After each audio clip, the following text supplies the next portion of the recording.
Pine trees ఉన్నాయి. ఆ pine trees వెనుక వైపు హిమాలయస్ ఉన్నాయండి. ఆ సీనరీ అక్కడికి మేము ఇలా వెళ్ళాము. వెళ్ళి ఆ ప్రక్కనే చిన్న షెడ్లు వేసి క్యాంటీన్స్, షాప్స్ ఉన్నాయి. అందరూ అక్కడ తింటున్నారు. మేము తిందాం అనుకుని టాయిలెట్కి వెళ్ళి తిందాం అని చెప్పి ఒక 100-200 మీటర్ల దూరంలో టాయిలెట్స్ ఉంటే అక్కడికి వెళ్ళామండి. వెళ్ళి 5 నిమిషాలకి వెళ్ళాము. ఇంకా అందరిలో ఆయన ముందు వెళ్ళారు. మిగిలిన ఇద్దరు టాయిలెట్కి వెళ్ళి బయటకు వచ్చేసరికి గన్ షాట్స్ 2-3 వినబడ్డాయి. గన్ షాట్ వినబడితే ఏమైనా అక్కడ ఎవరైనా లోకల్గా పక్షులను లేకపోతే వీటిని హంటింగ్ చేస్తున్నారేమో అనుకున్నాం. ఆ తర్వాత మళ్ళీ ఒక 3-4 షాట్స్ వినబడినాయండి. అప్పుడు చూసేసరికి క్యాంటీన్స్ దగ్గర నుంచి ఆడవాళ్ళ అరుపులు వినబడుతున్నాయి. 3-4 ఆడవాళ్ళు గట్టిగా ఏడుస్తున్నాయి, అరుపులు వినబడుతున్నాయి. వాళ్ళ ముందు మనుషులు పడిపోయి ఉన్నట్టు కనపడుతుంది. ఎదురుగా ఒక మనిషి గన్తో ఇలా అంటూ చేస్తున్నట్టుగా కనబడిందండి. వెంటనే నాకు అర్థమైంది ఇది అటాక్ అవుతుందని. తుపాకుల శబ్దం మీకు వినపడేసరికి వాళ్ళు ఎంత దూరంలో ఉన్నారు, మీ ఇద్దరికి వాళ్ళకి ఎంత డిస్టెన్స్ ఉండదు? మేము 6 ఒక దగ్గర టాయిలెట్స్ దగ్గర ఉన్నాం సార్. మాతో పాటు ఇంకొక 5 ఉన్నారు. మాకు ఒక 100-200 మీటర్ల మధ్య దూరంలో ఉన్నారండి వాళ్ళు. నేను ఒక ఇద్దరిని మాత్రం మేము చూడగలుగుతున్నాను, టెర్రరిస్టులని. వాళ్ళ డ్రెస్సు అంగి ఆ గన్నుతో వలన. సో అప్పుడు ఏమైందంటే వాళ్ళని కాలుస్తూ అరుస్తూ ఉంటే ఇంతలో ఒకడు మా వైపు రావడం కనబడేసరికి ఇటువైపు వస్తున్నాడు. మనం ఇక్కడికి ఈ టాయిలెట్ వెనకుంటే డేంజర్ అని చెప్పి బయటికి వెళ్దాం అంటే చుట్టూ ఫెన్సింగ్ ఉందండి. ఆ ఫెన్సింగ్ క్రింద నుంచి జారి అక్కడ మధ్యలో చిన్న వాగు ఉంది, రాళ్ళతో నిండిన వాగు ఉంది. ఆ వాగు దాటి కొండవాళ్ళకి అవతలకి ఎక్కి చెట్లు పక్కకి చేరుకుంటున్నాం.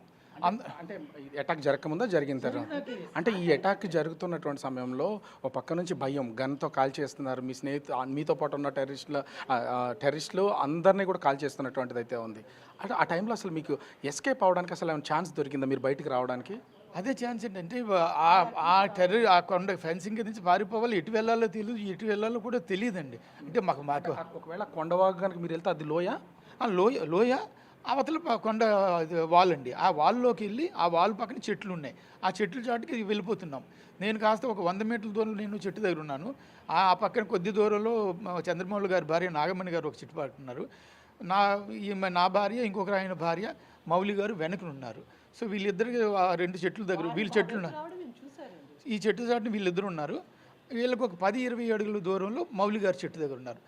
అక్కడికి టెర్రరిస్ట్ రావడం నేను చూస్తూ ఉంటే ఆయన నాకు కనబడలేదు.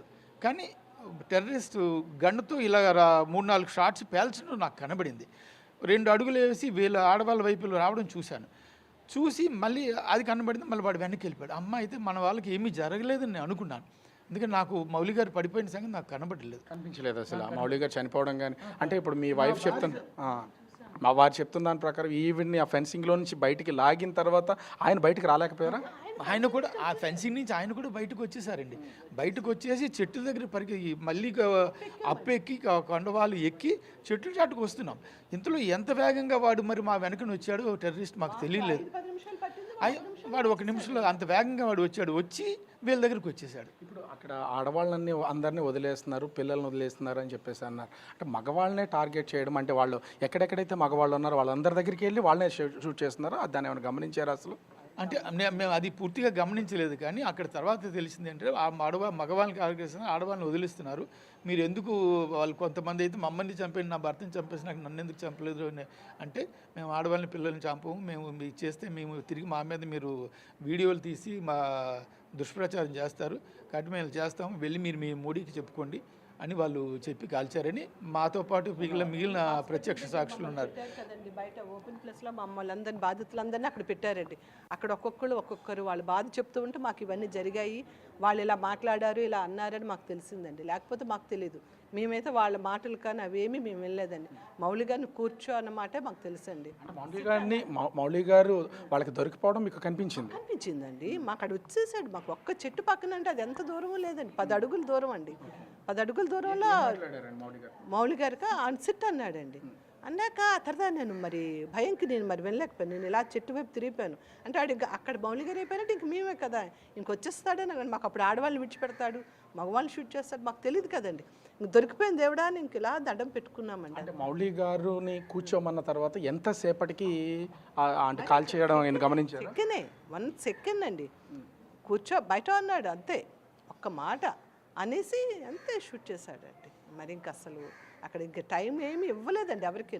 అది కూడా ఒక గన్కి 2-3 షూట్ చేశాడండి వాడు, బుల్లెట్స్ విడిచిపెట్టాడు వాడు. దానికి కూడా మౌలి గారికి సంబంధించా లేకపోతే మామూలుగా అలా కంటిన్యూ కాలుస్తూనే ఉన్నారు ఇంకా అనమాట. వాళ్ళ స్పీడ్ అలా ఉందండి, అంత దీనిగా ఆడు. అంటే ఇంకా నాకు ఆ చప్పుడు వినబడి అలా ఉండిపోయాను. ఆవిడైతే మాత్రం కొంచెం ఒంగొని చూశారటండి. చంద్రమోహన్ ఇంకొక ఆయన భార్య ఆవిడ కొంచెం ఒంగున్నారు. ఆడేమో మా వైపు చూశాడు, ఇద్దరే ఆడవాళ్ళు ఉన్నారు అనుకున్నాడేమో, మరి ఆడెందుకు ఇటువైపు రాకుండా వెనక్కి వెళ్ళాడు. మీతో పాటు ఇప్పుడు శశి గారు ఉన్నారని చెప్తున్నారు, వాళ్ళ హస్బెండ్ కూడా మీతో మీరు ఆడవారు మాత్రం మీ ఇద్దరు మాత్రమే ఉన్నాము అక్కడండి. ఈ చంద్రమౌళి గారి భార్య కూడా వేరే దగ్గర ఉన్నారు, ఇంకొంచెం దూరాన్ని ఉన్నారు. అంతకంటే దూరాన్న శశి గారి హస్బెండ్ అప్పన్న గారు ఉన్నారండి. తర్వాత ఏమో ఈయన ఇంకొంచెం దూరంలో ఉన్నారండి. ఈ మగవాళ్ళిద్దరు కొంచెం దూరంగా ఉండడం మా అదృష్టం అండి. అంటే ఎంత మీరు కూర్చున్నటువంటి సమయంలో కూడా అంటే వెళ్ళారు కదా, ఎంతమంది పబ్లిక్ ఉన్నారు మీలాగా టూరిస్టులు వచ్చినటువంటి వాళ్ళు? ఒక 400 నుంచి 500 మంది ఉన్నారండి. ఇంకా కంటిన్యూస్గా గుర్రాల మీద వస్తూనే ఉన్నారండి. గుర్రాల మీద వస్తున్నారు, గుర్రాల నుంచి దిగుతూనే ఉన్నారు. 400-500 పీపుల్ ఉన్నారండి. అక్కడ ఆడుకుంటున్నారు పిల్లలు చాలా. అక్కడ ఏదో జిప్ లైనర్ ఉంది, ఒక బెలూన్స్తో ఏదో గేమ్ ఉంది, ఏమన్నా ఆడుతున్నారు. సో మేము ఇక్కడ టాయిలెట్స్కి వెళ్ళి అయిపోయినాక మేము అక్కడికి వెళ్దాం మా ప్రోగ్రామ్ మధ్యలో. ఏం చెప్పాలంటే అక్కడ ఆ సిచ్యువేషన్లో మీ టాయిలెట్స్ కనుక వెళ్ళకపోయినా, ఆ టాయిలెట్స్ అక్కడ అదే ప్లేస్లో అక్కడ లేకపోయినా కూడా ఖచ్చితంగా మీరు కూడా దొరికిపోయే అవకాశం, మేము కూడా దొరికిపోయే అవకాశం ఉందండి. ఇంకా అందులో ఇంకా మరి ఎటువంటి అనుమానం లేదు. మేము మృత్యువుని దగ్గర నుంచి చూసామండి, అంతే, తప్పించుకున్నాం అంతే.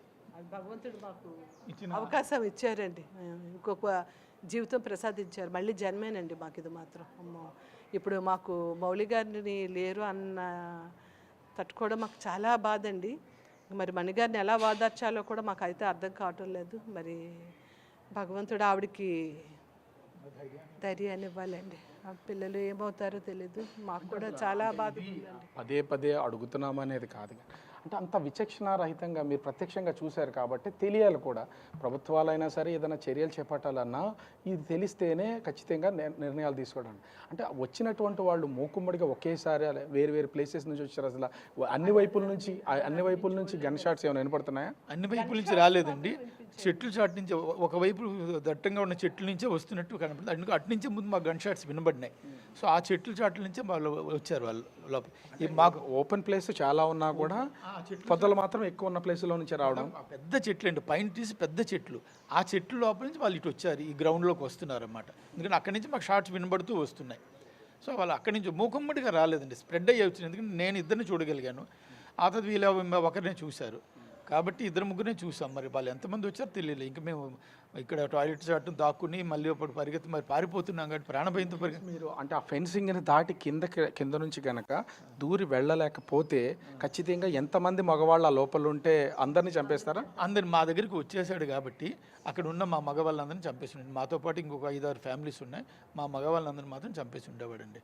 అంతే, అది మాత్రం వాస్తవం. అంటే వాళ్ళ టార్గెట్ కూడా ఖచ్చితంగా ఎంతమంది మగవాళ్ళు ఉంటే, అంటే కొన్ని కూడా వినపడుతున్నాయి. అంటే తర్వాత మాట్లాడుకున్నారు, చాలామంది మాట్లాడారని చెప్తున్నారు కదా, పేర్లు అడిగారు, హిందువా ముస్లిమా అడిగారు, అడిగి కూడా చంపారనేది కొంత జరుగుతుంది. దీంట్లో అసలు ఏంటి అసలు?